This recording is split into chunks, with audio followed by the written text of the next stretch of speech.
one of the reasons that the marketing services environment, creative agencies, et cetera, have found themselves in a bit of pickle in recent years is I think there's a lot of snake oil sellers in our business.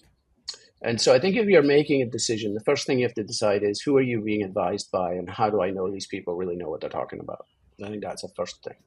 Um, I think the second thing is you should do a little bit of your own due diligence. If you are ignorant of how brands work and how marketing works and everything else, it's not hard to dig up information on this subject. So do a bit of due diligence. Look at what people like Byron Sharp are saying. Look at what people like the Edinburgh Gas Institute are doing. Look at what people like Mark Ritson likes to talk about. There's a mini MBA. There's a ton of stuff out there. You read my newsletter.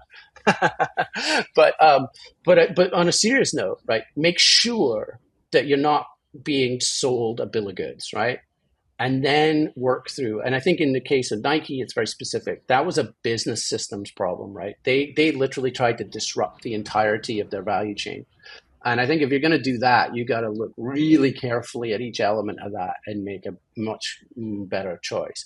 I think if it's looking more at how do we position the brand, what's the visual identity going to be, et cetera, I think just educate yourself and remember some basic things like our job is not to look like the rest of the category. The job is to stand out from the category, right? The value proposition isn't to be like everybody else's unless we've got some other reason that gives us a benefit. And I think my experience is that the strongest brands are the ones where the core kind of source of differentiation is inherent to the business systems and cultural norms of that company. Meaning, if you try to position yourself as just this idea in the ether that's unrelated to anything, it's really difficult to pull that off. But if you find something that's inherent to how your company is structured or inherent, like, for example, we did a banking job where we focused really hard on simplicity because relative to every other bank of a similar scale, this one's corporate structure was radically simpler. And so they could, and it was already kind of in the ethos of the business. That was very successful.